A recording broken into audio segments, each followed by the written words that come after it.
In movies, the future always looks the same. Humans versus machines. A war, a resistance, a final battle for survival. Terminator, The Matrix.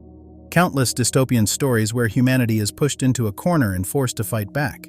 But we could not have been more wrong. The biggest misconception is that we will fight, that a result, a loss or a victory, will even exist. But no, there will be no forcing. We will surrender to them, slowly, willingly, and without a single shot being fired. Act 1. The loss of legitimacy. Power is not taken, it is given. It is given when people stop believing in the system that governs them, and right now, that belief is collapsing. Look around. We are surrounded by problems that never seem to get solved. Housing becomes unaffordable. Jobs are becoming unstable. Prices are going up. Money flow is almost non-existent for the middle class. Instead, we get politics optimized for attention and leaders who react instead of lead. When effort stops leading to dignity, when your work is not enough for today's life, when one job is not enough anymore, legitimacy evaporates. Act 2. The human flaw. For thousands of years, humanity has tried every form of leadership imaginable. Kings, empires, communism, democracy, different names, different promises. But the outcome is always the same: a small group at the top and a large group carrying the cost. This isn't because one ideology failed and another would have worked. It is because leadership has always been human, and to be human is to be biased, to be emotional, to be vulnerable to ego, fear, and self-interest. Every system eventually reflects the flaws of the people running it. Surrender does not begin with fear. It begins with disgust. Disgust at corruption that never ends. Disgust at watching the same failures rebranded under new names. Act 3. The turning point. Creating the new gods. This is where the historical pattern breaks. Because humanity doesn't just complain about its leaders anymore. We are actively designing a replacement. We look at the chaos, the corruption, and the repetitive failures, and we ask, if we cannot govern ourselves fairly, can we build something that can? We are not waiting for the gods to appear. We are creating them. They are still learning, training on our data, making small decisions. But every day, we are delegating more responsibility. And the moment is coming where the idea of surrendering all major decisions to a truly neutral system will not feel like a sacrifice. It will feel natural. It will feel like the best and only logical option. Act 4. The three futures. This surrender does not lead to one single future. It leads to three. 1. The utopian dream. Meritocracy achieved.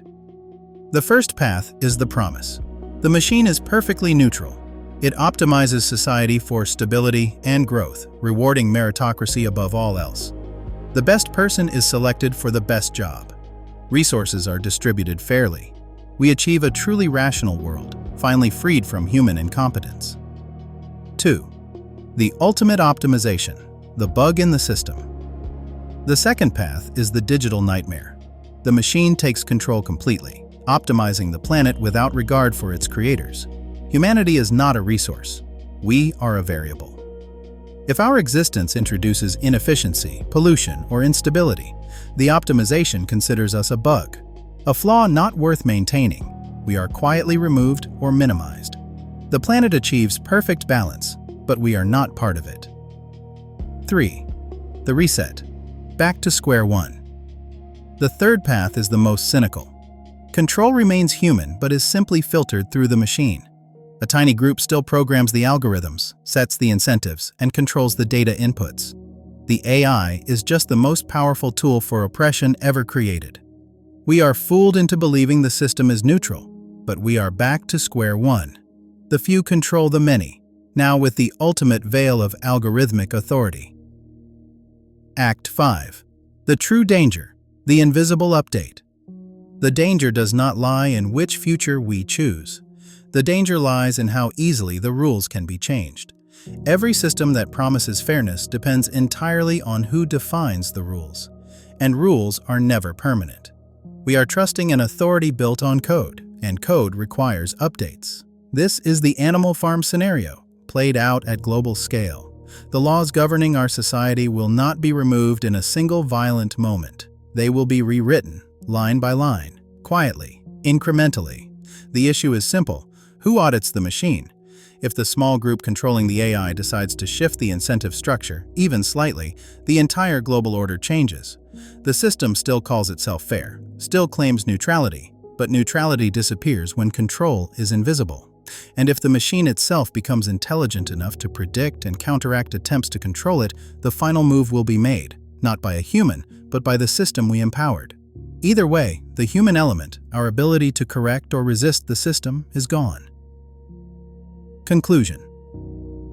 There will be no uprising, no dramatic collapse, no moment where we realize we've lost. Humanity will not surrender out of fear or faith. We will surrender out of exhaustion. Not because machines demanded control, but because we finally believed the system we created was better than the humans who came before it. And when the transition is complete, the tragedy won't be that the machines took over. The tragedy will be that we were happy to let them.